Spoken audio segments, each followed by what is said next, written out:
we have a couple of new forum posts from Orion, and the topics at hand are the Combe Crafting Forester event and why it has failed so far and what they're going to do in the future. But also, more importantly, we got some more information about the crafting updates for the Update 38 Corsairs of Umbari expansion. So in this video, I'm going to go through all the new changes coming with the Update 38 crafting refresh, as well as talk about some changes coming to the Combe Crafting Forester event. Now, before going into any real details, we have a few bullet points. When the game released, we got the vocation system, and you can see my champion is a armsman, that's his vocation, and he gets 3 professions: weaponsmith, woodworker, and prospector from being an armsman.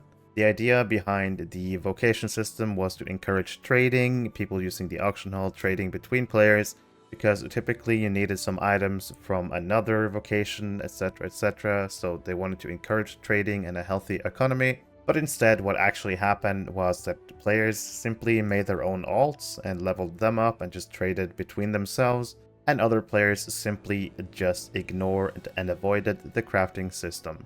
At level 105, there were some changes introduced that made it longer and more difficult to level your crafting. So the hope for this crafting refresh is to make crafting meaningful and better for players with Update 38. And now let's look at some changes that are coming with the crafting refresh. The first one is pretty big. It is removing the requirements of each tier to level up. So the way that it currently works is once you select a vocation, let's say armsman, if I'm brand new, I will only see the apprentice tier. And in order to unlock the next tiers, I have to do them in order. Like I have to max out apprentice, journeyman, expert in order to unlock the next tiers. I can't really start at Doomfall. I have to go through a slow process of leveling every tier of crafting to get to the Gundabad tier, which is currently the highest tier that we have. But the big and good change that is coming with the next crafting tier will be the Umbari tier. So it will be just below Gundabad, the next tier of crafting. This tier of crafting does not require any previous experience or progress in the previous tiers. So to put it simply, you can take a brand new character, select the crafting that you want, and you can instantly start with the Umbari tier. So regardless of your previous experience in the previous tiers, you can simply start right at Umbari tier, which is a really good change in my opinion. And over time, they are planning to do this for every tier, meaning that once you select your crafting, you will see all the different tiers, and you can start working on whichever tiers you want. If you want to work on the earlier tiers, you can do that. You can also skip to Minas Ithil, Gundabad, Umbari, whichever you want in the future. But for now, with Update 38, the Umbari tier will be the only one who has no restrictions, meaning you don't have to have any progress on the previous tiers. You can start directly at Umbari tier. Great for new players, great for players who haven't really done much crafting in the past. Anyone can join into the Umbari crafting tier. Another big change to the crafting system is that the vocation system is going away, so I will no longer be an armsman on my champion. I will simply be a weaponsmith, woodworker, and prospector. The vocations are going away, only professions remain. So if you're a brand new crafter, you can simply select 3 different professions, whichever ones you want. And if you are a current crafter like my champion, when this update hits, my champion will be weaponsmith, woodworker, prospector. I will keep my progress on the weaponsmith and prospector. Obviously, I haven't done anything in woodworker, so I'm very likely to switch that out for something. But weaponsmith and prospector, I already have so much progress done on those. If you are to switch out, for example, if I switch out my weaponsmith, I will lose all this progress, so be careful when you change your professions. But with this new system, you will be able to select any which 3 professions you want for your craft. And for people who already have put a lot of effort into their crafters, you will of course keep your professions that you have. But if you want to switch them out, you lose the progress, so be wary about that. There is a plan to add a 4th choice, a 4th profession, so The end goal is to have 4 professions per crafter, but the 4th profession is very likely to be barred behind mithril coins. You'll probably have to spend some mithril coins if you want to unlock the 4th crafting profession. So with update 38, vocations going away, everyone can choose 3 professions that they want, and the 4th one might be there. There's a chance that it might not be ready for release, but eventually the plan is for the 4th profession to be unlockable by using mithril coins.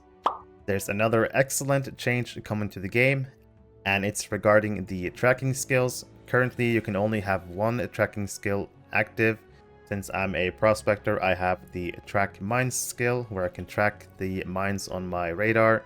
So they'll show up if they're nearby so I can locate them more easily. The change that is coming with this update is that you can now track multiple node types at the same time. So let's theory craft here. Let's say that I'm a brand new crafter.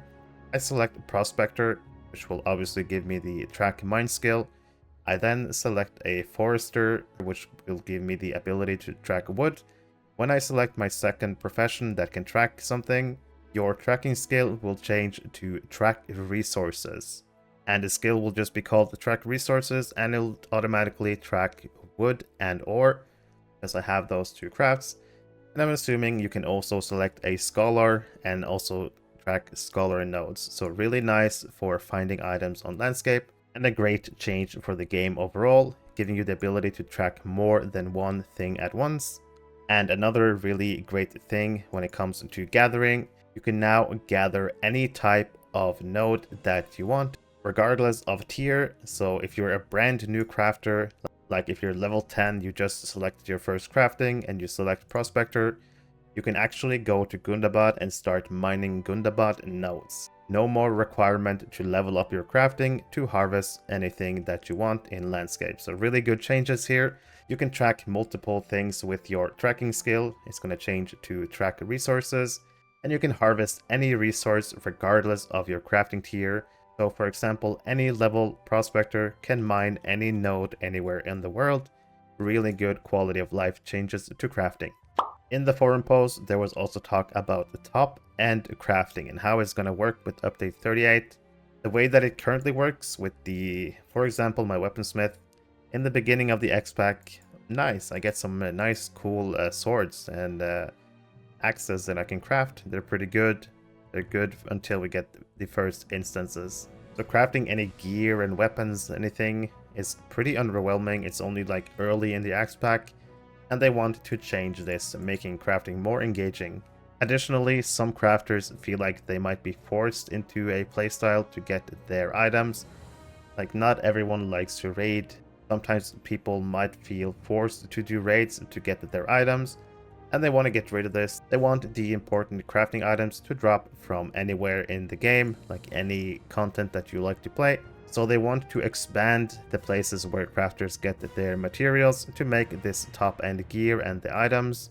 And although the items will of course still be dropping from raids, featured instances and delvings and other endgame content, they should also be available through guilds, like crafting guilds with daily and weekly quests. There should be landscape quest rewards, different kind of accomplishment rewards, vendor purchases, and missions. So the idea is that regardless of your playing style, you should be able to get these crafting materials from different parts of the game. And we already know there's going to be items that you can upgrade. So in order to upgrade items, you need some material. And we've already seen that material that's going to be like the main upgrading component, the luckstone settings that we've already seen in the Combe Forester crafting event. These items should be like the main component that we use upgrading our different types of armor and items. And these luck settings will go into your wallets instead of your bags, so they're not going to take any bag space. So these luck stones should be available in different places of the game. For example, like we've seen with the Combe Forester event and more crafting events in the future when we get them. They're probably going to be available through the guild trade with Umbari. They're planning to have them being barterable and also as rare drops rewards in featured instances and delvings. and from other accomplishments like allegiances and different kind of factions. So there will be several ways of earning these luck stones in the game, not just the crafting events that we've seen so far. They're going to be available in multiple different ways. And when it comes to the Umbari tier itself, so the next tier after Gundabad will be called the Umbari crafting tier. And this tier will be a bit different because the advancement will be slower to represent that we're learning new techniques from a foreign region. Obviously, Umbar is like somewhere people have never been. There might be like different types of food or recipes, like different new things to learn. It's going to take us a bit longer to learn and master the Umbari crafting tier. And the intention is to expand on the Umbari tier once we get through the story of Umbar, which I take to mean that initially we're going to get some basic crafting, but as we get updates throughout the game, probably we might get new content released. We will probably get new items that we can craft, new ways to upgrade items, so that the crafting will actually follow us through the expansion rather than just being like something we initially use in the beginning, which is good in my opinion. The amount of basic materials needed for basic recipes will increase. So for example, this officer's axe of Gundabad cost 30 Gundabad ingots. We can then assume that the Umbar tier, maybe an axe, if you can make an axe there, will cost like 60 Umbari ingots or something. But they wanna increase the amount of basic materials needed for recipes to ensure a healthy economy. Another idea they have been throwing around is the ability to downgrade items to help with the previous tiers. So for example, you could be able to turn the Gundabad ingots into Minas Ithil ingots to help out with that tier. So basically, if you have the high tier items, you can just keep downgrading them until you get to the tier that you want to work on. But this idea has not been formally confirmed. It's just something they're thinking about, and it would be pretty nice to help people with their previous tiers. If you have a lot of hides or ore or wood stored up, instead of selling it or getting rid of it, you can just simply work on the previous crafting tiers. When it comes to crafting guilds, as we know, you can start joining the crafting guild at tier 3, and you kind of slowly have to work your way up through the tiers, and it goes to, I believe, tier 9 is the max crafting guild. Well, actually it goes from tier 9, skips to tier 12, which was the Minas Morgul update. So once you're honored master of the guild, you're currently maxed out. And the Umbari crafting guild will be separate from the traditional guilds, so it will be its own thing. So anyone can just start out fresh with the Umbari crafting guild and not really worry about the previous tiers of the guild, which is another good decision in my opinion. So the Umbari crafting guild that we will get with update 38 will have its own reputation and be its own thing, and will not be linked to your previous crafting guilds. And another nice bonus with the Umbari crafting guilds, some of the crafting materials from the Umbari crafting guilds can be used to level your traditional crafting guilds. The devs are also planning to bring crafting instances, so missions, quests, instances that are created solely for crafters to advance, for example, crafting guilds of Umbar. They want to create instances that you can do to improve your crafts and crafting guilds. It's probably not going to be like a classic instance like a 6-man and 3-man, more like the solo or duo instances that we typically know from the crafting instances. So this should be coming with update 38, and the wording in the forum post was that some of these will arrive after the initial release of the X-Pack, and development will continue as we move into the future. So there should be some crafting instances on release, and more will follow throughout the expansion. So what can we conclude from this? It seems like they definitely have plans for crafting to make crafting more relevant and existing with the Corsairs of Umbar update. Time will tell how it actually turns out, but the signs are good, some really good quality of life changes. And the promise is that crafters will be able to make some best in slot items if they dedicate time and resources to the effort. So the plan for crafting is definitely to make crafting a good thing and viable throughout the expansion, not just in the beginning. So hopefully this means that we're entering a new age of crafting. Alright, I am currently on the Bullroarer server for the second beta of update 37.2, and it's time for an update to the Combe Forester crafting event. And obviously on the live servers, the event is not live, but it's live here. As you can see, the flags in the back. And as you can see, when I enter this area, you get the serious business and I get dismounted. Serious business is your festival consumables. Anything really rune speed will not work in this area, obviously, so you don't get an advantage over other players. So, as we know, we've had the launch of this event twice already on the live servers. Once again, it got taken down because there were some issues discovered once again. How did this happen?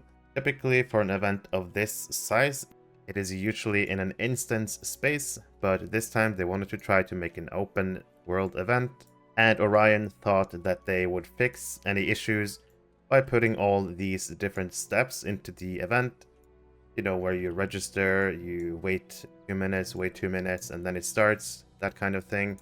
And everything seemed fine in their private testing and on Bullroarer, where there's not that much load on the server. But what happened was that once we got on the live servers, there might be multiple layers and the server might not respond well to the different things that happens with these events.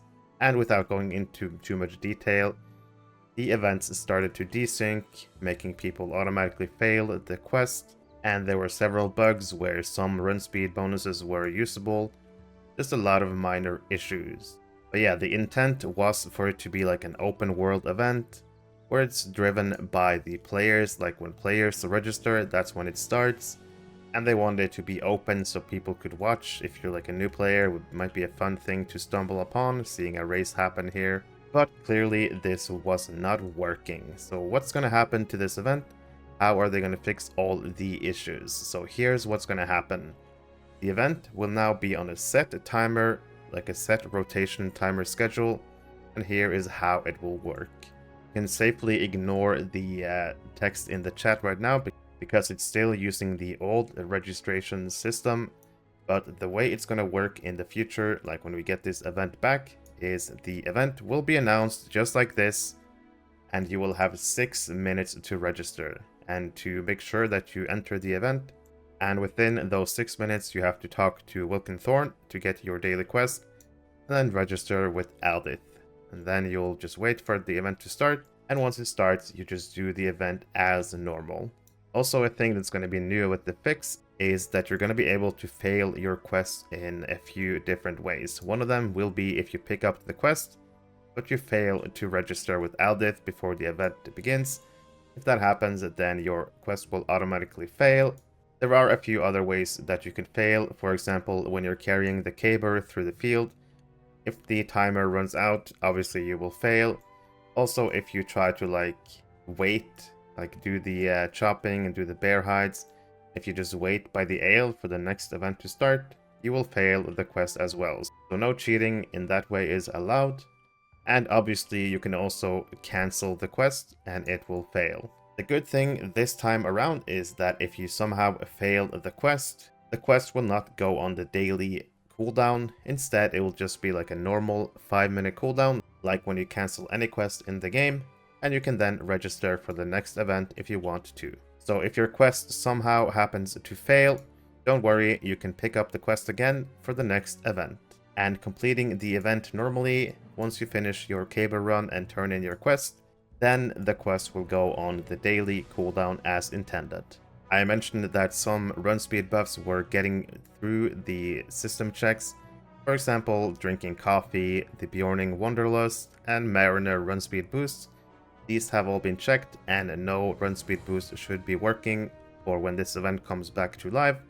And perhaps one of the most requested things about this event was having the crafting tools being bind to account, and thankfully the devs are listening to the players, and the crafting tools, the Forester's Axe, will be bind to account as well. So good news, the crafting tools will be bind to account. You can share them between your characters, and any future events with future crafting tools will also be bind to account. So the next time we see this event go live in the game, it should be working fine. As I said, there will be a set rotation for when it starts. You'll have a 6-minute window to register, and once the event begins, there will be a 15-minute timer before registration can start again. Failing the quest will only put you on a 5-minute cooldown for the quest, but completing the quest as normal will complete the daily quest and put it on the daily cooldown. No run speed buffs should be working, and the crafting tools are finally bind to account. So some good news for the Combe Forester crafting event. Hey! Hey you! Yeah you! What do you want? You enjoy my content and you want to support me? Fine, I'll show you how you can do it. I would really appreciate if you like the video and subscribe to my channel. You can also support me through my Ko-fi homepage. If you're playing or looking to play Lord of the Rings online, there is one place you need to be. The Ghyniverse is a Discord server created for the community of the players of Lord of the Rings Online. The server is getting close to 7,000 members, and in this server you'll find tons of helpful information. There's monthly giveaways, easy access to patch notes, you can keep up with my YouTube videos, my streams. If you're a streamer, you can ask for the streamer role and you can announce your streams in the other stream channel. There are discussion channels for pretty much everything, every class, monster players. But the best thing about this server is probably the Gearing Resources tab, where you can find anything from trait lines for every class, every build. There are stat goals, where you can find out what stats you should aim for on your characters. Really helpful information about drop rates from instances, as well as screenshot from all the new loot that appears in the game. If you enjoy Lotro, you should definitely consider joining this server, and hopefully I'll see you in Middle Earth.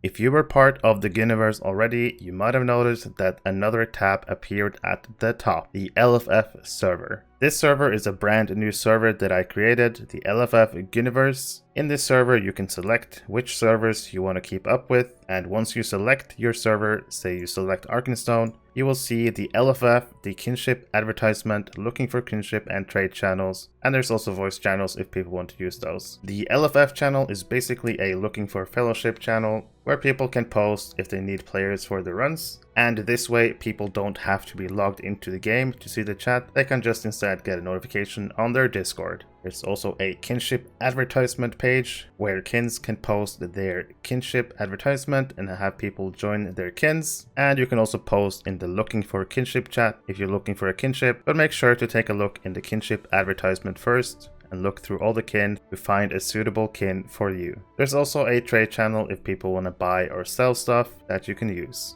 Hopefully you'll consider joining this server to bring the community even more together, not just in the game, but also outside of the game.